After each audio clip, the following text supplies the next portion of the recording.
Fala galera, mais um episódio sobre o nosso tema cinética química. No episódio anterior, nós vimos que a cinética química é o estudo da velocidade das reações químicas e também dos fatores que influenciam nessa velocidade. No episódio anterior, nós estudamos sobre a velocidade média das reações químicas. E no nosso episódio, nós vamos estudar sobre a velocidade instantânea das reações químicas. Bom, vamos observar primeiro esse gráfico da velocidade de um veículo em função do tempo, onde a curva amarela representa a velocidade em cada instante da viagem. Então, cada ponto que está representado na reta, na curva em amarelo, representa a velocidade que o velocímetro marca do veículo. Se a gente for fazer a média dessa velocidade, a gente vai obter o valor de 100 km por hora, no intervalo de 1 hora. Mas, se a gente observar o tempo, a velocidade exatamente em 10 minutos, a gente vai observar que a velocidade do veículo no tempo de 10 minutos era 18 km por hora. Essa era a velocidade instantânea que o velocímetro estava marcando naquele exato momento. Em outro momento da viagem, em 40 minutos de viagem, a velocidade que marcava no velocímetro era de 41 km por hora. Então, existe uma grande diferença entre a velocidade média e a velocidade instantânea dos veículos, assim como nas reações químicas. Quando nós pensamos em reações químicas, temos que lembrar que a velocidade está relacionada com os reagentes e com os produtos, Assim como em um veículo onde o velocímetro indica a velocidade instantânea, existem também equipamentos que permitem medir a velocidade instantânea de reações químicas. Então a gente também pode ter um gráfico da velocidade em função do tempo para as reações químicas, onde, diferentemente do gráfico da velocidade de um veículo, o gráfico da velocidade de uma reação química, ela tem a tendência de diminuir conforme o tempo vai se passando. Tá? Como essa velocidade diminui com o tempo, ela também sofre influência de fatores como a quantidade de produtos que estão sendo formados no decorrer da reação química. Por esse motivo, utilizamos a velocidade inicial instantânea para melhor entender as relações das velocidades das reações químicas. Bom, então vamos entender um pouco como que funciona o estudo da velocidade inicial instantânea para o entendimento da velocidade da reação em qualquer momento da reação química. Esse estudo foi desenvolvido por Gutenberg-Voigt e é hoje conhecida como Lei da Velocidade. Ao realizar uma série de experimentos com diferentes concentrações iniciais de N2O5, observou-se que a velocidade inicial instantânea da reação aumentava conforme a concentração inicial de N2O5 aumentava também. Então, os cientistas observaram que quando a concentração de N2O5 dobrava, a velocidade da reação também dobrava, né? Então, essa foi uma das conclusões obtidas no estudo da velocidade das reações utilizando o N2O5. No entanto, para que a gente consiga tirar uma informação mais séria e criar uma lei para o estudo das velocidades, é preciso que outros testes, outros experimentos sejam feitos, né? Então, nós podemos enxergar outros dois experimentos para que a gente consiga verificar se essas velocidades sempre têm a relação direta com a concentração, onde a velocidade está diretamente relacionada com as concentrações dos reagentes, das reações químicas. Então nós temos dois conjuntos de experimentos, né? Onde o primeiro experimento é a reação entre hidrogênio gasoso e hidrogênio e iodo gasoso, formando ácido iodídrico. E nós temos um conjunto de dados aqui com alteração das concentrações iniciais dos dois reagentes em estudo.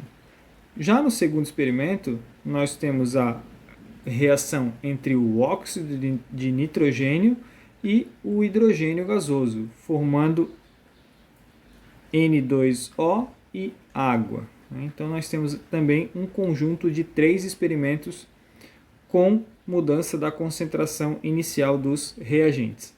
Por que a gente não fala dos produtos? Porque a gente justamente quer estudar a velocidade das reações químicas no instante inicial das reações para que não tenha influência dos produtos, da concentração dos produtos no desenvolvimento das reações químicas. Bom, então vamos analisar caso por caso, né? No primeiro caso, a gente vai estudar a reação entre o hidrogênio gasoso e o iodo gasoso. E para isso foram feitos 3 experimentos, né? No primeiro experimento, nós temos a concentração de 0,1 mol por litro de hidrogênio e 0,1 mol por litro de iodo, gerando uma velocidade de 3,2 vezes 10 na menos 2 mol por litro a cada segundo. No segundo experimento, o que a gente pode observar? Que a concentração do H2 não foi alterada, né? No entanto, a concentração do I2 ele passou para 0,2. E a velocidade dessa reação química, ela passou para 6,4 vezes 10 na menos 2. Então, o que a gente pode observar aqui? Que a concentração do H2 foi constante e foi dobrado, né, a concentração do iodo. Com isso, a velocidade da reação também dobrou, né? Então, a princípio, está seguindo o mesmo raciocínio da reação do N2O5, onde eu dobro a concentração do reagente e a velocidade sofre pelo mesmo fator, né? Já no segundo experimento para o terceiro experimento, o que aconteceu? A concentração do iodo é que foi mantida constante e foi dobrado então a concentração do hidrogênio gasoso.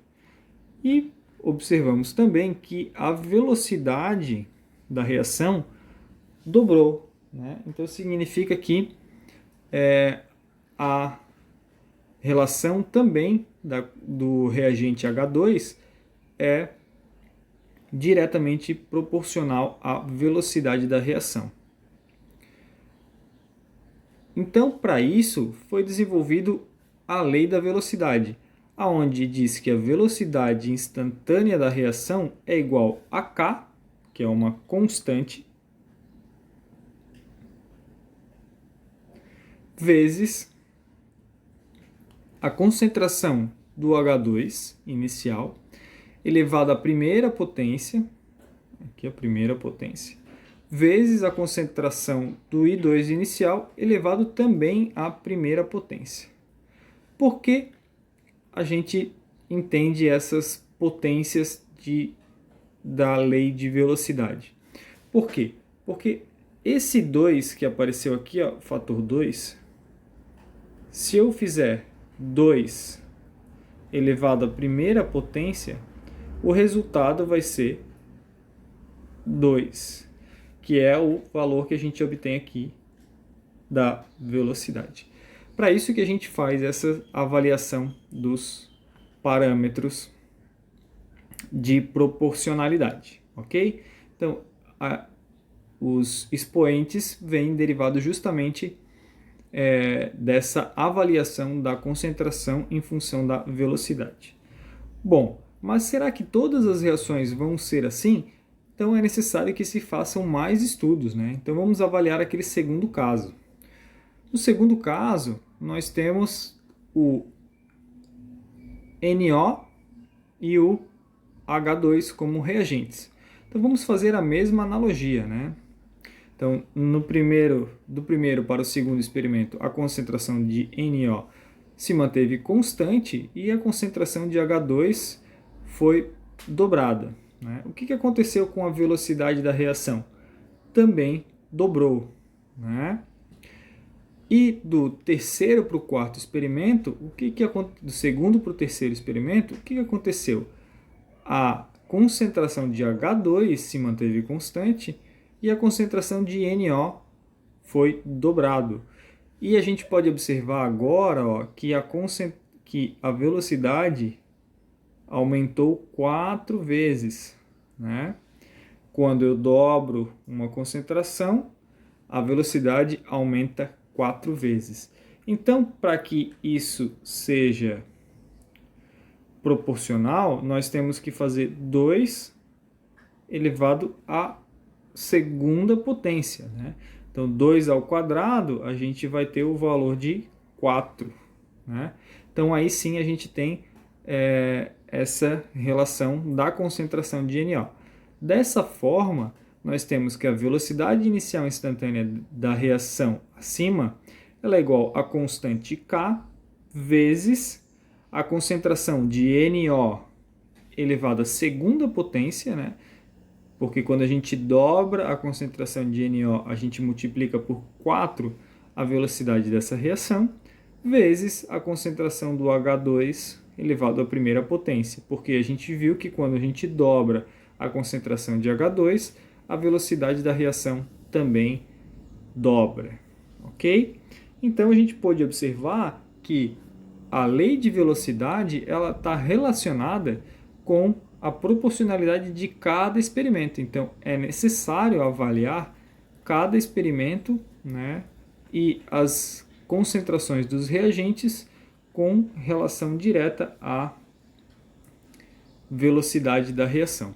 A constante de velocidade ela é característica de cada reação química, né? Então, a constante também é um parâmetro experimental das leis de velocidade. Bom, a relação de cada expoente na velocidade das reações químicas é definida como ordem de reação. Então, pegando aquele primeiro exemplo que nós fizemos, que é o H2 reagindo com I2 formando HI, nós temos a lei da velocidade como K vezes a concentração de H2 elevado à primeira potência vezes a concentração de I2 elevado à primeira potência. Com relação ao que a gente viu da ordem de reação, nós podemos afirmar que essa reação ela é de primeira ordem com relação ao H2, justamente porque o expoente da concentração do H2 é 1. Ela é uma reação também de primeira ordem com relação ao I2, porque a concentração do I2 está elevada à primeira potência. E ela é uma reação global de segunda ordem. Por que segunda ordem? Porque nós vamos somar o expoente de cada um, obtendo então o valor 2 que é relacionada com a reação global de segunda ordem. Se a gente for fazer essa mesma analogia para o segundo exemplo, né, nós temos que a lei da velocidade para essa reação é igual a constante vezes a concentração de NO na segunda potência vezes a concentração de H2 na primeira potência. Então, nós podemos afirmar que a reação ela é de segunda ordem com relação ao NO e ela é uma reação de primeira ordem com relação ao H2. E a reação global ela é de terceira ordem, que é a somatória dos expoentes. A lei de Gutenberg, ou lei de velocidade, ela é obtida a partir de valores experimentais, ok? Sempre é definida a partir de valores experimentais. No entanto, existem relações que podem ser feitas com relação às equações químicas. Joia? Nós vamos ver alguns exemplos e algumas peculiaridades que são importantes nós termos em mente. Para as reações elementares são aquelas que acontecem em uma única etapa, ok? Então, gravem isso daí em relação aos tipos de reações. Nas reações elementares, nós podemos sim escrever a lei de velocidade com relação à equação química balanceada, né? Onde nós temos a equação geral do reagente A reagindo com o reagente B, formando o produto C e D, aonde a letra maiúscula indica o reagente e a letra minúscula indica o coeficiente estequiométrico. Joia? Então, como essa é uma reação do tipo elementar, né, essa informação ela já foi previamente informada, nós podemos escrever a lei de velocidade para essa reação sem precisar os dados experimentais. Então, a velocidade da reação vai ser igual a uma constante vezes a concentração do reagente A elevado ao parâmetro estequiométrico Azinho vezes a concentração do reagente B elevado ao parâmetro estequiométrico Bzinho. Note, mais uma vez, que nós só utilizamos a concentração dos reagentes para o desenvolvimento da lei de velocidade. A concentração dos produtos não é estudada quando nós avaliamos a lei da velocidade para as reações químicas. Então vamos fazer um exemplo diferente dos exemplos já citados que foram obtidos com os valores experimentais. Nós temos a reação aqui do nitrogênio gasoso reagindo com hidrogênio gasoso formando amônia, né? Então, o enunciado já nos traz a informação que ela é uma reação do tipo elementar.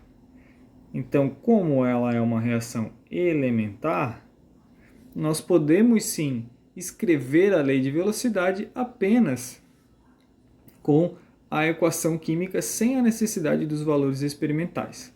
Note, o balanceamento já está feito e quando não aparece número, a gente entende que é 1. Joia? Importante, o balanceamento ele sempre é necessário para o estudo da cinética química. Então, nós podemos escrever a lei de velocidade para essa reação, onde a velocidade da reação é igual a uma constante K, vezes a concentração de N2 elevado ao seu parâmetro estequiométrico. Então, quando não aparece, a gente põe um 1 aqui, né? Vezes a concentração do H2 elevado à terceira potência, né? Então, ela é uma reação de quarta ordem, que é a somatória. Nós podemos dizer também que ela é de primeira ordem, para o N2 e de terceira ordem para o H2. Joia? Lembrando, informação importante, isso é válido para as reações elementares, que acontecem em apenas uma etapa. Já nas reações que ocorrem em várias etapas, né, nós precisamos sempre levar em consideração a etapa lenta como a propulsora da expressão da lei da velocidade. Quando uma reação ocorre em duas ou mais etapas, a velocidade da reação global será determinada pela etapa lenta, chamada também de etapa determinante da reação. Então, se nós temos a informação que a reação química acontece em mais de uma etapa e nos é fornecido o mecanismo das reações químicas, nós podemos então determinar a lei da velocidade sempre a partir da etapa lenta. Então nós temos que ter a informação que a reação é desenvolvida em mais de uma etapa e qual dessas etapas é a etapa determinante ou etapa lenta, né? Então a gente sempre vai desenvolver a lei da velocidade a partir da etapa lenta, nunca a partir da equação global, tampouco a partir da etapa rápida. Então, a lei da velocidade para essa reação química, ela é igual a constante vezes a concentração de H2 elevado à primeira potência vezes a concentração de NO elevado à segunda potência. Ok? Então, nós conseguimos entender como que são feitas a lei da velocidade a partir de dados experimentais, a partir de reações elementares e também a partir de reações que acontecem em mais de uma etapa. Bom, vamos então avaliar alguns dados experimentais para determinação da lei da velocidade. Bom, aqui nós temos uma reação com dois reagentes e feitos 3 experimentos medindo a velocidade inicial dessas reações químicas. Então, entre o primeiro e o segundo experimento, o que nós podemos observar? Que a concentração do HgCl2 não sofreu alteração, no entanto, a concentração do C2O4- sofreu alteração, né? O que aconteceu com essa concentração? Ela foi multiplicada por 2, né? Como que a gente pode fazer isso de uma forma mais simples, né? Quando tem alguns valores um pouco mais difíceis de se entender. A gente pode dividir os dois valores, né? Então, nós podemos fazer 0,3 dividido por 0,15. Isso daqui vai dar o valor de 2, ok? O que nós podemos fazer também é essa mesma analogia com a velocidade, né? Para saber qual foi o parâmetro que foi utilizado aqui. Então, nós podemos fazer 7,2 vezes 10 na menos 5, dividido por 1,8 vezes 10 na menos 5. Isso daqui vai nos dar o valor de 4. Então, aqui foi multiplicado por 4. Joia? E agora, nós vamos analisar o segundo reagente dessa reação. Então, nós podemos observar aqui que a concentração do C2O4 foi mantida constante, né? E o que aconteceu nesse caso aqui, né? Então a gente vai avaliar ali, ó, né? A gente vai fazer 0,05 dividido por 0,100. Isso daqui vai dar 0,5. E a velocidade foi 3,6 vezes 10 na menos 5, dividido por 7,2 vezes 10 na menos 5. Isso aqui também vai dar o valor de 0,5.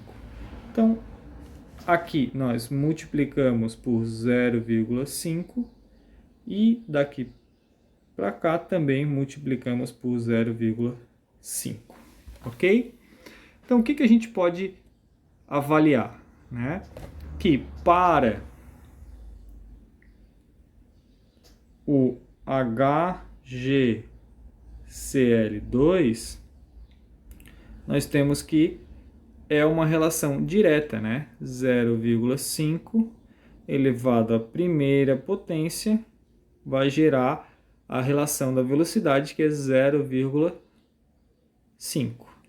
Já para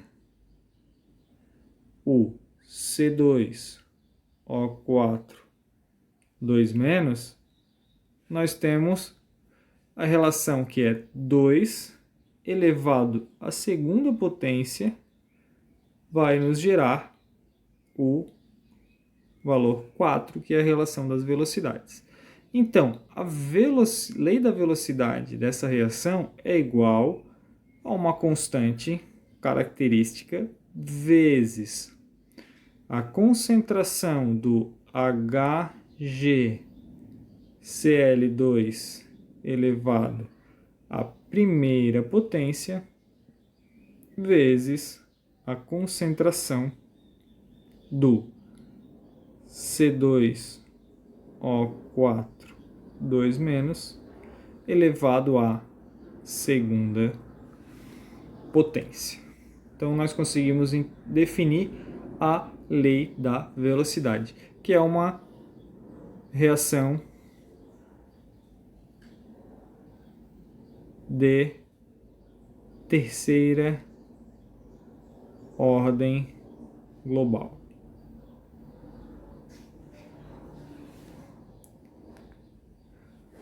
Bom, vamos avaliar então mais um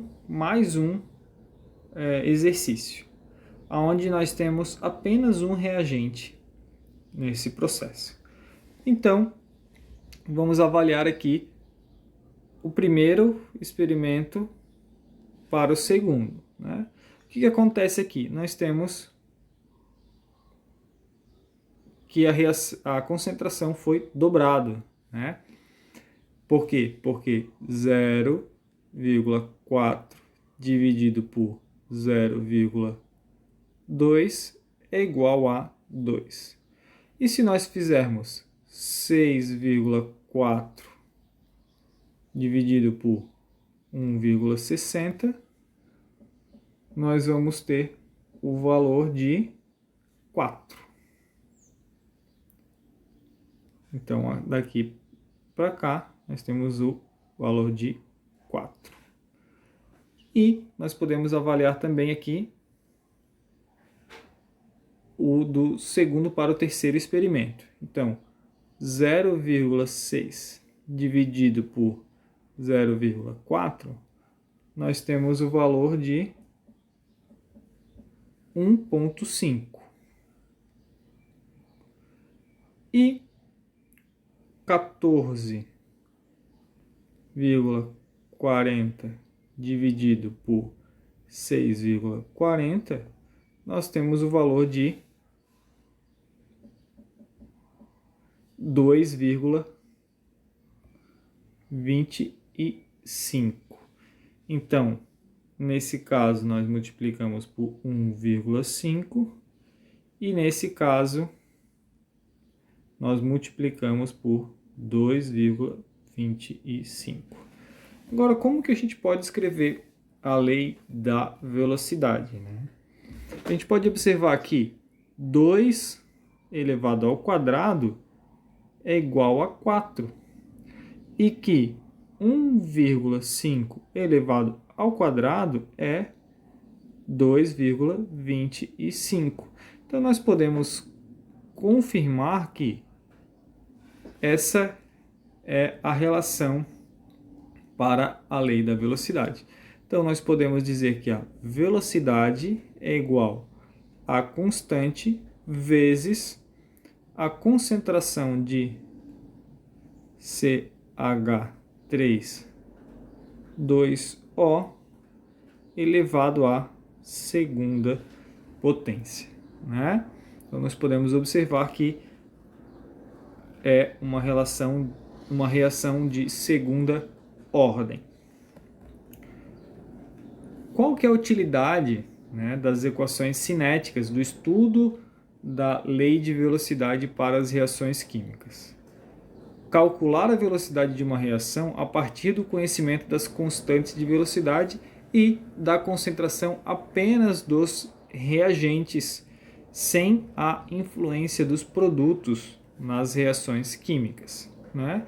E também permite calcular a concentração de reagentes em qualquer instante durante o decorrer de uma determinada reação, tanto a concentração quanto a velocidade em qualquer instante da reação química. Então, nós finalizamos mais um episódio de cinética química, avaliando a lei de velocidade com base na velocidade instantânea inicial das reações químicas. Nos vemos no próximo episódio.